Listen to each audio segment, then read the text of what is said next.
बिहार के बक्सर में बड़ा ट्रेन हादसा। Delhi Kamakhya north east express की 21 बोगियां पटरी से उतरी। बक्सर के डीएम के मुताबिक हादसे में 4 लोगों की मौत हुई है। मरने वालों की तादाद बढ़ने की आशंका जताई। डीएम के मुताबिक ट्रेन हादसे में 90 से ज्यादा लोग जख्मी हुए हैं, जिनमें से 20 से 25 की हालत गंभीर है। स्थानीय लोगों की मदद से घायलों को पास के अस्पतालों में भर्ती करवाया गया। 23 घायलों को पटना के एम्स रेफर किया गया है। हादसे के बाद मौके पर पहुंची एनडीआरएफ और एसडीआरएफ की टीम स्थानीय लोगों की मदद से फंसे हुए लोगों को निकालने का काम जारी है। बिहार के डिप्टी सीएम तेजस्वी यादव ने बक्सर और भोजपुर के डीएम से बात की। मौके पर ज्यादा से ज्यादा मदद पहुंचाने का निर्देश दिया। बक्सर और पटना के बीच रघुनाथपुर में हुआ ट्रेन हादसा। डीडीयू जंक्शन और पटना के बीच चलने वाली करीब 2 दर्जन ट्रेनों का रूट डायवर्ट किया गया। रघुनाथपुर से दूसरी ट्रेन से सभी पैसेंजर पटना लाए गए। पटना से सभी पैसेंजर्स को आगे के लिए रवाना किया जाएगा। इजराइल और हमास के बीच जंग का आज 6वां दिन। अब तक दोनों तरफ से करीब 2200 लोगों की गई जान। हमास के हमले में अब तक 1200 इजरायलियों की मौत। मारे गए लोगों में 155 इजरायली सैनिक हैं। गाजा में अब तक 950 से ज्यादा फलस्तीनियों की मौत। मारे गए लोगों में 260 बच्चे और 230 महिलाएं शामिल हैं। फलस्तीनी हेल्थ मिनिस्टर के मुताबिक करीब 5000 लोग जख्मी हैं, जबकि यूएन के मुताबिक 2.5 लाख फलस्तीनी पलायन को मजबूर हुए। इजराइल में फंसे भारतीयों को वापस लाने के लिए आज से शुरू किया जा रहा ऑपरेशन अजय। विदेश मंत्री एस जयशंकर ने ट्वीट कर जानकारी दी। विदेश मंत्री ने बताया, भारतीयों की वापसी के लिए विशेष चार्टर फ्लाइट्स समेत जरूरी कदम उठाए जा रहे हैं। सरकार अपने नागरिकों की सुरक्षा के लिए प्रतिबद्ध है। अमेरिका के विदेश मंत्री एंटनी ब्लिंकन का आज इजराइल दौरा। पीएम नेतन्याहू समेत कई वरिष्ठ नेताओं से मुलाकात करेंगे। विदेश मंत्री एंटनी के दौरे से पहले अमेरिकी नेवी का गेराल्ड फोर्ड एयरक्राफ्ट कैरियर पहुंचा इजराइल। जरूरत पड़ने पर इजराइल की इस्तेमाल कर सकता है। इजराइल के पीएम नेतन्याहू ने की अमेरिकी राष्ट्रपति जो बाइडेन से बात। मौजूदा जंग में समर्थन और मदद के लिए शुक्रिया कहा। पीएम नेतन्याहू ने कहा, हमास ने वही किया जो आईसिस करता था, इसलिए हमास को खत्म करना जरूरी है। इजराइल और हमास की जंग में अब तक 22 अमेरिकी नागरिकों की मौत, जबकि 17 अमेरिकी नागरिकों के लापता होने की खबर है। गाजा की घेराबंदी का दिखने लगा असर। बुधवार से शहर में बिजली ठप है। पावर प्लांट को चलाने के लिए खत्म हुआ ईंधन। फलस्तीन में फंसे भारतीयों के लिए सरकार की पहल। रमल्ला में भारतीय दूतावास ने जारी किया इमरजेंसी नंबर। भारतीय विदेशी मंत्रालय में बनाया गया कंट्रोल रूम। इजराइल और फलस्तीन के हालात पर नजर। इजराइल में ब्रिटिश विदेश मंत्री जेम्स क्लेवरली बुधवार को भागते हुए नजर आए। सायरन बजते ही शेल्टर के लिए मची हड़कंप। दक्षिणी इजराइल के ओफाकिम शहर पहुंचे थे जेम्स क्लेवरली, तभी हमास ने दागे मिसाइल्स तो मची भगदड़। इजराइल ने गाजा में इस्तेमाल किया प्रतिबंधित फॉस्फोरस बम। वीडियो आया सामने। गाजा पट्टी में इजराइल का हमला लगातार जारी। इजरायली एयरफोर्स लगातार कर रही बमबारी। गाजा पट्टी के आसमान में धमाकों के बाद छाया काला धुआं। अस्पताल भी बने बमबारी के शिकार। हमास का इजराइल पर लगातार रॉकेट अटैक जारी है। उत्तरी इजराइल के तिब्रियास और हैफा पर भी दागे गए रॉकेट। तिब्रियास और हैफा में दिन भर गूंजता रहा सायरन। सेना ने लोगों को शेल्टर्स होम में जाने के लिए कहा। दक्षिणी इजराइल के अश्कलोन में हमास ने दागे रॉकेट। अस्पताल को बनाया निशाना। इजराइल के मेटुला में पसरा सन्नाटा। लेबनान बॉर्डर से सटे इलाके में लगातार बज रहा है सायरन। हमास को इजराइल का मुंहतोड़ जवाब। गाजा सिटी पर इस्लामिक यूनिवर्सिटी की बिल्डिंग को तबाह किया। हमास के नेवल बेस को इजराइल ने किया टारगेट। 24 घंटे में पूरा नेवल बेस तहस नहस कर दिया। इजराइल के पीएम बेंजामिन नेतन्याहू ने एक तस्वीर शेयर कर लिखा, आईसिस से भी बदतर है हमास। एस्देरोट में चप्पे चप्पे पर इजराइल की सेना मौजूद है। यहीं से हमास में इजराइल की एंट्री की थी। एस्देरोट के रिलीफ कैंप के सामने आई तस्वीर। सेना और ग्रामीणों को जरूरी सामान बांटते दिखे वॉलंटियर। इजराइल हमास युद्ध पर बोले पोप फ्रांसिस, मिडिल ईस्ट में बातचीत से शांति स्थापित करना जरूरी है। तुर्की के राष्ट्रपति का बयान, हमास इजराइल के बीच मध्यस्थता के लिए तैयार है। सिडनी में यहूदी समुदाय ने किया इजराइल का समर्थन, इजरायली और ऑस्ट्रेलियाई झंडे लहराए। इजराइल में फंसी टीकमगढ़ की स्वाति, परिजनों ने केंद्र से सुरक्षित भारत लाने की गुहार लगाई।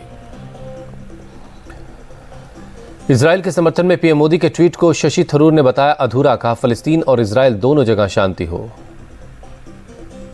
कांग्रेस नेता दिग्विजय सिंह का बयान, हम आतंकवाद के खिलाफ इजराइल और फलस्तीन को बात करनी चाहिए। फलस्तीन के समर्थन में ओवैसी का ट्वीट, लिखा मस्जिद अक्सा आबाद रहे, फलस्तीन जिंदाबाद। कांग्रेस के फलस्तीन को समर्थन करने पर भड़के असम के सीएम, कहा देश हित को दांव पर लगाना कांग्रेस का डीएनए। बीजेपी अल्पसंख्यक मोर्चा की अध्यक्ष जमाल सिद्दीकी का विपक्ष पर निशाना, कहा फलस्तीन की आड़ में कर रहे हैं सियासत। भारत के इजराइल का समर्थन करने पर बोले जमाल सिद्दीकी, कहा भारत किसी के साथ नहीं, आतंकवाद के खिलाफ खड़ा है। क्रूड ऑयल की कीमत बढ़ने की आशंका पर बोले केंद्रीय मंत्री हरदीप सिंह पुरी, ग्लोबल इकोनॉमी पर पड़ेगा असर। संयुक्त राष्ट्र संघ में आयोजित अंतर्राष्ट्रीय सम्मेलन में शामिल हुए जैन आचार्य लोकेश, युद्ध में बच्चों और महिलाओं के साथ बर्बरतापूर्ण व्यवहार का मुद्दा उठाया। आचार्य लोकेश ने हमास की बर्बरता पर रोक लगाने की मांग की, कहा हिंसा और आतंक की जायज नहीं। पीएम मोदी का आज एक दिन का उत्तराखंड का दौरा, पिथौरागढ़ में 4200 करोड़ की कई विकास परियोजनाओं का उद्घाटन करेंगे। पीएम मोदी के दौरा सुबह 8:30 बजे पिथौरागढ़ के जोलिंगकोंग से शुरू होगा। सबसे पहले पार्वती कुंड में पूजा करेंगे। पीएम मोदी आदि कैलाश पर्वत के दर्शन करेंगे। 9:30 बजे पीएम पिथौरागढ़ जिले के गुंजी गांव पहुंचेंगे। गुंजी गांव में पीएम मोदी स्थानीय लोगों से करेंगे मुलाकात, स्थानीय कला और उत्पादों की एक प्रदर्शनी भी देखेंगे। पीएम मोदी भारत चीन सीमा पर तैनात आईटीबीपी के जवानों से मिलेंगे। सीमा सड़क संगठन के कर्मचारियों के साथ बातचीत भी करेंगे। पीएम दोपहर 12 बजे अल्मोड़ा जिले के जागेश्वर पहुंचेंगे। जागेश्वर धाम में पूजा अर्चना करेंगे। पीएम दोपहर 2:30 बजे वापस पिथौरागढ़ लौटेंगे। परियोजनाओं का उद्घाटन और शिलान्यास करेंगे। राजस्थान में चुनाव की तारीख बदल गई। 23 की जगह अब 25 नवंबर को होगा मतदान, 3 दिसंबर को आएगा रिजल्ट। चुनाव की तारीख बदलने का बीजेपी ने किया स्वागत, कहा अब ज्यादा से ज्यादा लोग वोट डाल सकेंगे। राजेंद्र राठौड़ ने बीजेपी में टिकट बंटवारे को लेकर मचे असंतोष से किया इनकार, कहा पार्टी एक है, कोई गुट नहीं। टिकटों को लेकर बीजेपी में मचे घमासान पर कांग्रेस का तंज, प्रताप खाचरियावास बोले कांग्रेस से नहीं, ये आपस में लड़ रहे हैं। विद्याधर नगर से दिया कुमारी को टिकट दिए जाने से नाराज नरपत सिंह राजवी, कहा पार्टी को होगा इससे नुकसान।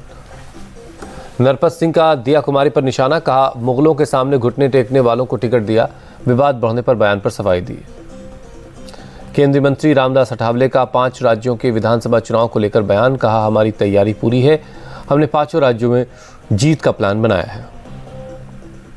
केंद्रीय मंत्री ने विपक्ष पर साधा निशाना, कहा इंडिया अलायंस का नाम लेकर जनता को गुमराह कर रही है। रामदास अठावले ने 5 राज्यों में जीत का दावा किया। केंद्रीय मंत्री ने कहा हमें पूरा भरोसा है, लोकसभा में भी हमें 320 से ज्यादा सीटें मिलेंगी। मध्य प्रदेश के मंडला में आज कांग्रेस महासचिव प्रियंका गांधी की चुनावी रैली, जनसभा को संबोधित करेंगी।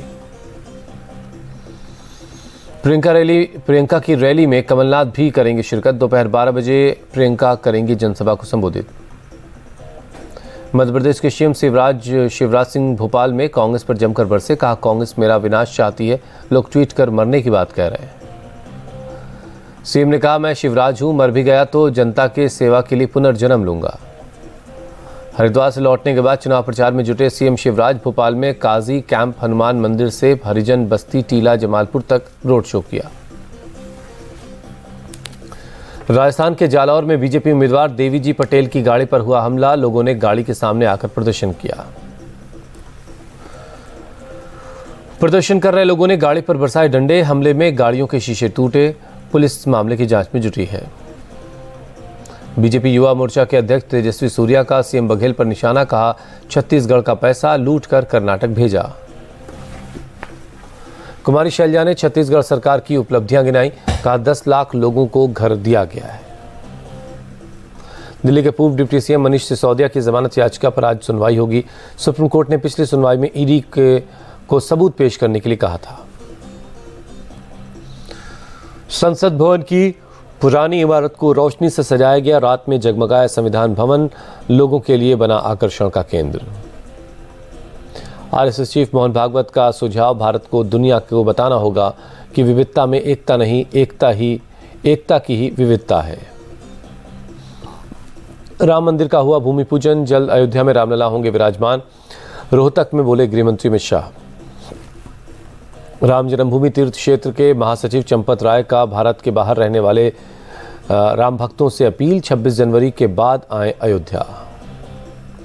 भारत के बाहर के राम भक्तों के लिए सुविधाएं मुहैया करवाई जाएंगी। भक्तों से बातचीत और तालमेल बनाए रखने के लिए कार्यकर्ताओं को लगाया जाएगा। अतीक अहमद के 2 बेटे अब अपनी बुआ के घर रहेंगे। बाल सुधार गृह से बुआ के घर भेजे गए। अतीक के दोनों बेटों के घर पहुंचने पर जश्न का वीडियो हुआ वायरल, जमकर हुई आतिशबाजी। अतीक के दोनों बेटों को मिली पुलिस की सुरक्षा, एक सिपाही दोनों के साथ तैनात किया गया। दिल्ली में कैब ड्राइवर को कार से घसीटने के मामले में पुलिस को कामयाबी, 2 आरोपियों को गिरफ्तार किया गया। गिरफ्तार बदमाशों की पहचान सिराज और आसिफ के तौर पर हुई है। मेराज पर 5 और आसिफ पर 8 आपराधिक मामले पहले से दर्ज है। पुलिस ने लूटी हुई कार मेरठ से बरामद कर ली है। आरोपियों की लूट के दौरान ड्राइवर को कार से घसीटा था, ड्राइवर की हुई मौत। अहमदाबाद क्राइम ब्रांच ने 4 आरोपियों को पकड़ा। भारत पाकिस्तान क्रिकेट मैच का डुप्लीकेट टिकट छाप रहे थे। चारों पर 50 नकली टिकट 3 लाख रुपए में बेचने का आरोप है। पुलिस ने बरामद किए 200 नकली टिकट। यूपी के कौशाम्बी में 2 पक्षों के बीच हुई मारपीट, फायरिंग में एक शख्स की मौत, 2 महिलाओं को लगी है गोली। नाली का पानी सड़क पर गिरने को लेकर हुई थी मारपीट। पुलिस ने आरोपी शख्स को जल्द गिरफ्तार करने का भरोसा दिया। मध्य प्रदेश के इंदौर में एक अस्पताल में लगी आग, फायर ब्रिगेड की टीम ने आग पर काबू पाया। अस्पताल के पहली मंजिल पर आईसीयू में लगी आग। पुलिस के मुताबिक शॉर्ट सर्किट से आग लगी। आईसीयू में भर्ती सभी मरीजों को सुरक्षित बाहर निकाला गया। आग से किसी की जान को नुकसान नहीं पहुंचा है। मोदी सरकार लॉन्च करेगा मेरा युवा भारत प्लेटफॉर्म, कैबिनेट ने दी मंजूरी। देश विदेश के करोड़ों युवा इस प्लेटफॉर्म से जुड़ सकेंगे। डिजिटल प्रौद्योगिकी पर भारत और फ्रांस के बीच समझौते की मंजूरी, केंद्रीय कैबिनेट ने लगाई मुहर। पेरिस में रक्षा कंपनियों के सीईओ से मिले रक्षा मंत्री राजनाथ सिंह, भारत में प्रोडक्शन के फायदे को बताया।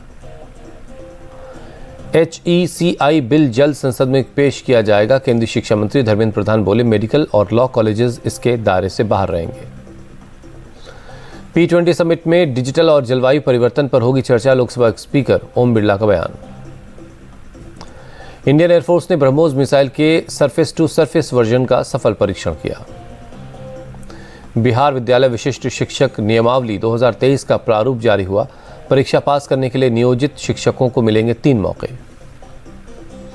हरियाणा के सीएम मनोहर लाल खट्टर का ऐलान, प्रदेश के पत्रकारों और हरियाणा के लिए लिखने वालों को अब 15,000 रुपए की पेंशन मिलेगी। आगरा में आयोजित उत्तर प्रदेश उद्यमी महाअधिवेशन में बोले सीएम योगी, व्यापार के लिए सुरक्षित माहौल बनाया है। मुंबई के धारावी में नवरात्रि की तैयारी, मां दुर्गा के प्रतिमा को आखिरी रूप देने में जुटे हैं कारीगर। गुजरात के सूरत में नवरात्रि की तैयारी शुरू हुई। लोग गरबा की तैयारी में जुटे हैं। प्रैक्टिस सेशन में हिस्सा ले रहे हैं पुरुष और महिलाएं। वर्ल्ड कप में ऑस्ट्रेलिया और साउथ अफ्रीका में आज होगी भिड़ंत। लखनऊ में दोनों टीमें होंगी आमने सामने। दोपहर 2 बजे शुरू होगा मैच।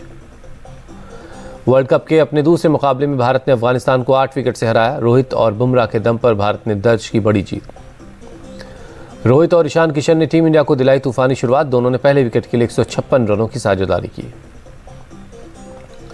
कप्तान रोहित शर्मा ने 84 गेंदों में ताबड़तोड़ 131 रन बनाए। ईशान किशन ने 47 रनों की पारी खेली। विराट कोहली ने वर्ल्ड कप में लगातार दूसरी 50 जड़ी। श्रेयस अय्यर ने नाबाद 25 रन बनाए।